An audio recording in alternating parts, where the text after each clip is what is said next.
I gave my 50-year-old father a $20,000 check for his birthday.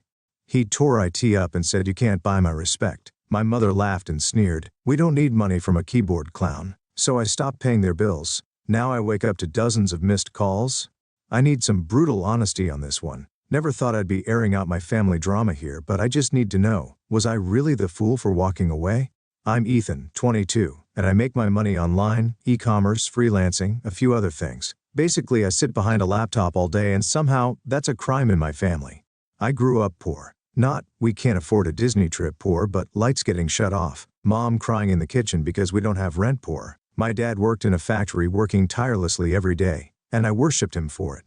In my eyes, he was the hardest working, most honorable man on the planet, and he made sure I knew one thing.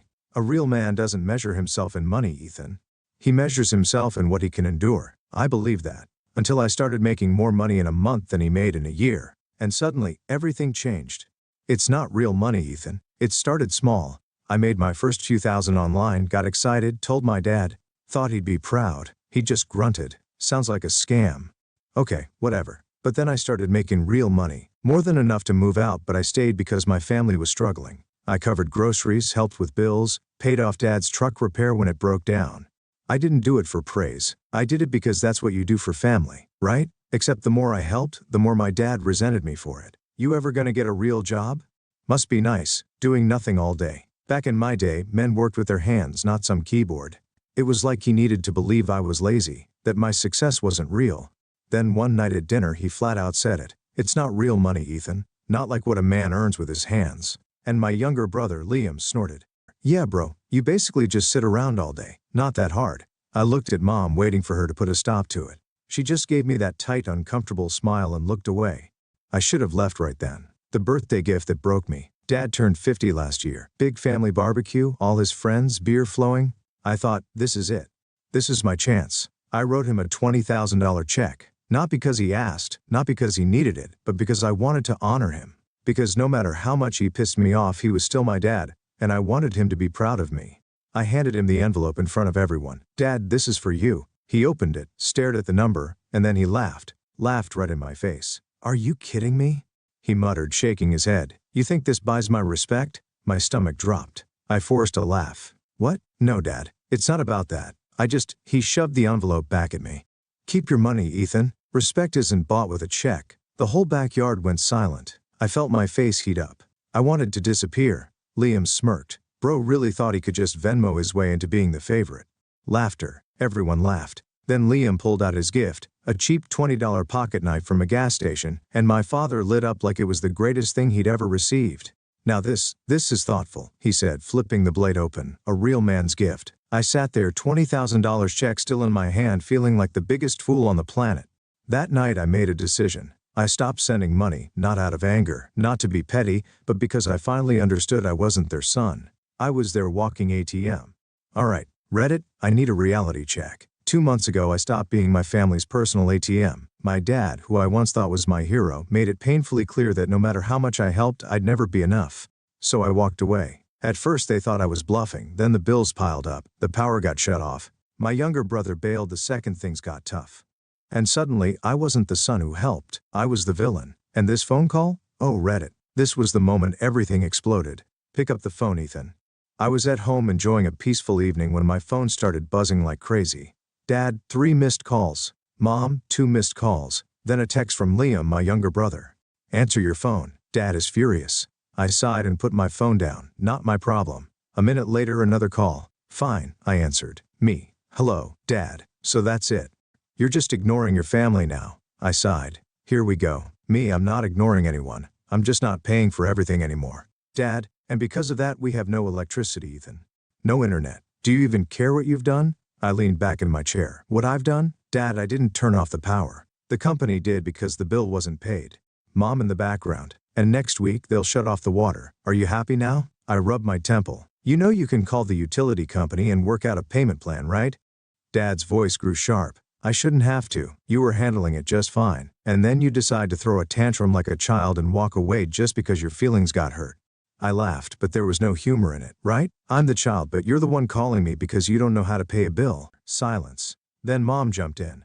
Mom, your father is going to have to take night shifts again just to cover the basics. Is that what you wanted? To see him break his back working overnight. I took a deep breath. Well, he always said real men work with their hands, right? Since I'm just some clown behind a computer, I guess now he gets to be the real man again. Dad, don't you dare talk to me like that. Me, why not? You talk to me like this all the time. Or did you forget how you laughed in my face when I gave you $20,000 for your birthday? Silence. Then, Dad, that's what this is really about, isn't it? You're still pouting about that. I clenched my jaw. No, Dad, I'm realizing things. I'm realizing that I spent years paying for everything while you mocked me for it. And the second I stopped, you suddenly remembered how to dial my number. Dad, you wouldn't understand, Ethan. You've never had to break your back for a paycheck. You've never had to work until your hands bled just to feed your family. I felt something inside me snap. Me. And whose fault is that? I found another way. I figured out how to make money without destroying my body, and instead of being proud of me, you sat there and insulted me for it. Silence. Then finally the mask slipped.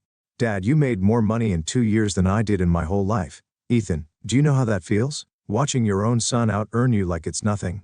Oh, there it was. It wasn't about respect. It wasn't about pride, it was jealousy. I took a deep breath and I smiled. Me? I hope you figure it out. And then I hung up. The aftermath. For the next 2 weeks I got guilt-tripped from every angle. Mom sent texts daily. You're tearing this family apart. How can you watch us struggle and not help? We raised you, Ethan. Don't we deserve something in return? Liam, who had no problem laughing at me months ago, suddenly cared. Dude, just help them out so they stop calling me. You know you'll cave eventually, might as well get it over with. It's just money, man. Why are you making this a big deal? And Dad didn't call again because for the first time in his life he had nothing left to say. Alright, read it. This is it. The moment everything truly fell apart, I thought cutting them off would be the end of it. That after a few weeks of complaining, they'd figure things out and move on. I was so wrong. Because my family wasn't just angry that I stopped helping, they felt entitled to my money. And when entitlement meets desperation, it gets ugly.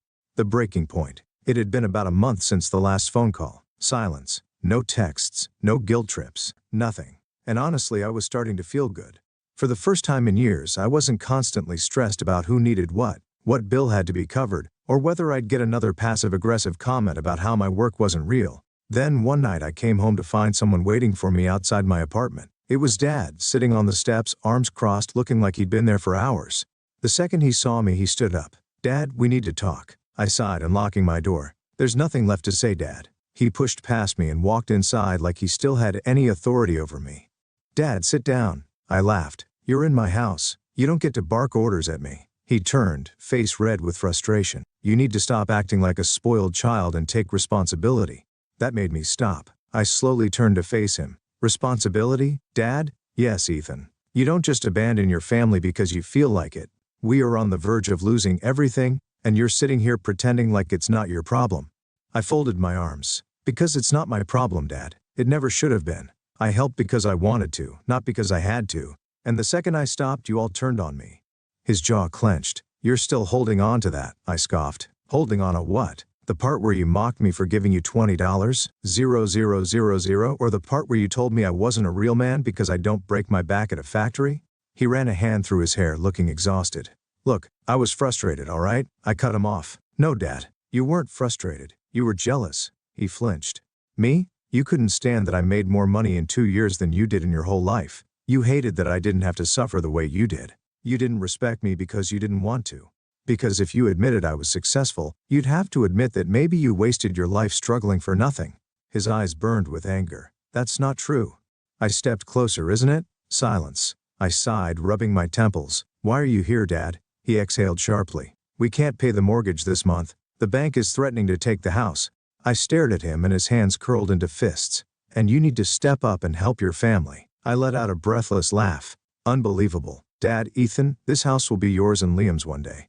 You're just protecting your own future. I shook my head. You don't get it, do you? I don't want the house. I don't want anything from you anymore. His face twisted with frustration. So that's it. You're just going to let us lose everything. I met his gaze. You let me go the second I stopped paying. Why should I save you now? He inhaled sharply, looking like he wanted to yell. But then he slumped. For the first time, my father actually looked small. Dad, I worked my whole life, Ethan, and I have nothing to show for it. I swallowed. That's not my fault. He nodded slowly. Yeah, I guess it's not. I thought maybe, just maybe, that would be it. That he'd finally leave and accept reality. But no. He straightened up, hardened his expression, and spat out the words that killed any last ounce of sympathy I had for him. "Dad, you'll regret this. One day you'll need this family and we won't be there." I smiled. "Like how you weren't there for me when I needed your respect." He didn't answer. He just turned and walked out the door, and I didn't stop him. The fallout. The next morning, my mother called. "Mom, Ethan, what did you say to your father?" He came home furious. "Me, he asked for money." I said no. Silence. Then, "Mom, you can't do this to us." I pinched the bridge of my nose. "Mom, I'm not doing anything. I just stopped cleaning up after you." Her voice wavered. "But what are we supposed to do?" I sighed. "Figure it out, like every other adult." "Mom, your father might have to work nights again." I shrugged. "He always said real men work with their hands. Now he gets to prove it." She gasped. "How can you be so heartless?" I leaned back. "I learned from the best." Click. A few days after my mom's call about the house, I got an unexpected call from Liam. At first I considered ignoring it. I hadn't heard from him in months, not since he moved out and distanced himself from the mess our parents had created. But something told me to pick up. "Me, hello, Liam, hey." I waited. No insults, no passive-aggressive remarks, just hesitation. "What do you want, Liam?" "Liam, look, I know we haven't talked and I know things are bad with Mom and Dad, but I need to tell you something before you make up your mind about them."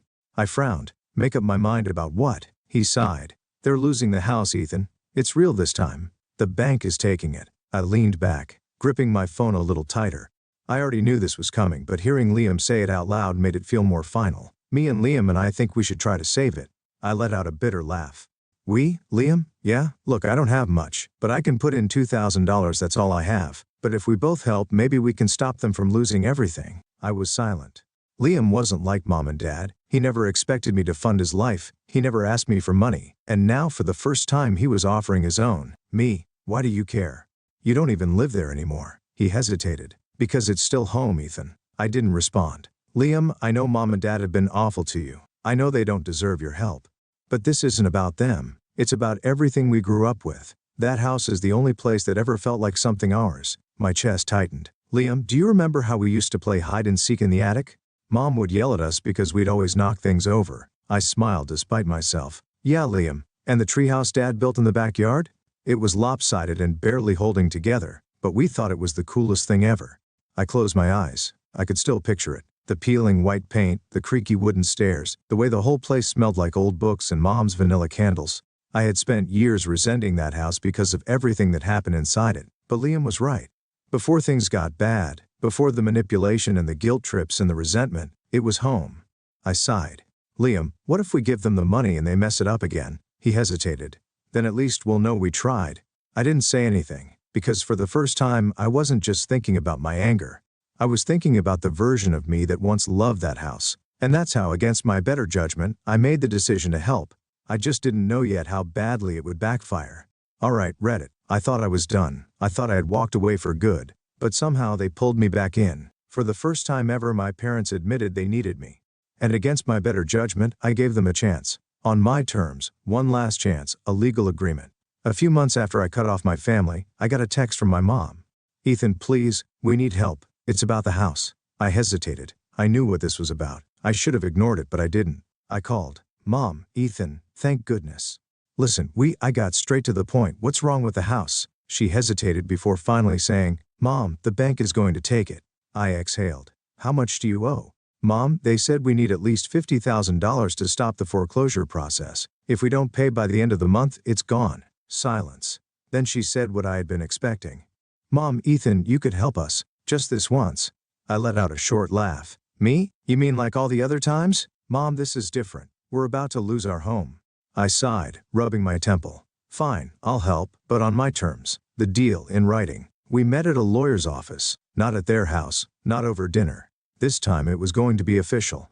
Dad sat across from me, arms crossed, jaw clenched. He hated this. Mom looked nervous. Liam didn't even bother to show up. The lawyer placed the contract on the table and slid it toward them. "Me, I'm loaning you $50,000. This is not a gift. This is a legally binding loan. You will make scheduled payments. If you fail to pay, I will take legal action to recover my money." Mom's hands shook as she picked up the papers. "Ethan, is this really necessary?" I looked her straight in the eye. "Yes," Dad muttered under his breath. "Family doesn't do this to each other." I raised an eyebrow. "Funny, because family doesn't do what you did to me either." Silence. The lawyer cleared his throat. Mr. and Mrs. Carter, if you agree to these terms, sign at the bottom. Mom sighed, picked up the pen, and signed. Dad hesitated. I could see the battle between his pride and his desperation, but in the end, he signed too. And just like that, the deal was sealed. I transferred the money, and for a brief moment I thought, maybe, just maybe, this would be the turning point. I was so wrong. Broken promises. 1 month passed. I waited for the first payment. Nothing. 2 months, still nothing. On the 3rd month I called my mom. Me? Where's the money? She hesitated. Ethan, your father. He couldn't find work. His health isn't what it used to be. He really tried. But can't you just forgive the debt? I took a deep breath. Then, calmly. Me? No, she gasped. Ethan, how can you be so unkind? He's your father. I clenched my jaw and I was his son, but that never stopped him from making me feel like I was nothing.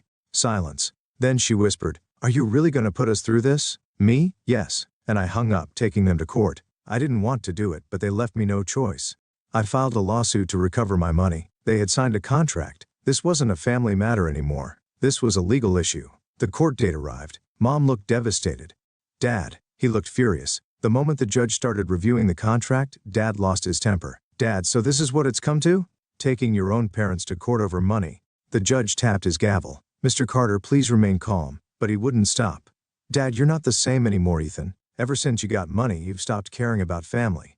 I kept my voice steady. Me? I kept this family afloat for years. And what did I get for it? Insults. Mockery. The moment I stopped paying, you stopped treating me like a son. His face turned red. I don't recognize you anymore. I leaned forward. Good. Then you won't mind paying me back like I'm just another lender. Silence. The judge ruled in my favor. The house was put up for sale. They lost everything, and I got my $50,000 back. The last goodbye. A week after the house was sold, I got one final text from my father. I hope you're happy. You sold out your own family for money. I stared at it for a long moment, then I deleted it and blocked his number. Final thoughts. I am no longer their son. I used to believe family meant sacrifice, that no matter how they treated me, I had to be there for them. Now I know the truth. Family isn't about blood. It's about respect. And when they lost respect for me, they lost me. So yeah, read it. I took my parents to court and I don't regret it. Final update, answering your questions. Wow, I didn't expect my story to blow up like this. I've read through a lot of your comments. Some supportive, some not so much. So, I figured I'd post a final update to answer the biggest questions and clear a few things up. Let's get into it. Why didn't you just let it go? It's just money. This was by far the most common response. Here's the thing. It was never just about the money. If my parents had come to me, genuinely apologized and said, we messed up, we treated you unfairly, we took you for granted, we're sorry, then maybe, just maybe, I would have considered working something out, but that's not what happened. Instead, they ignored the agreement, expected me to forget the debt, and when I didn't, my dad screamed at me in court about how I wasn't his son anymore. That wasn't a father asking for help. That was a man who thought he could manipulate me the way he always had. I stood up for myself and honestly, it felt good. Would you have still taken them to court if your dad had actually tried to work? Yes, because trying isn't the same as taking responsibility. Even if he had gotten a low-paying job, even if they had sent me just $50 a month, it would have meant something. It would have shown that they understood this wasn't a gift, that they were making an effort but they didn't. Instead, my mom called me 3 months later with zero intention of ever paying me back and expected me to just let it go. That's not trying. That's hoping I'd fold. Why did you even loan them money if you knew this would happen? Honestly, I wanted to prove something to myself. I needed to know if I gave them a real legal chance, would they finally treat me with the respect they claimed money couldn't buy? Would they take accountability for once? Would they actually try? And the answer was exactly what I expected. But you sued your own parents. How do you sleep at night? Pretty well, actually. For years I was the only one sacrificing, the only one helping, the only one who ever stepped up. The second I stopped, they turned on me completely. So no, I don't feel guilty. I feel free. Any regrets? Not a single one. In fact, if there's one thing I do regret, it's not cutting them off sooner.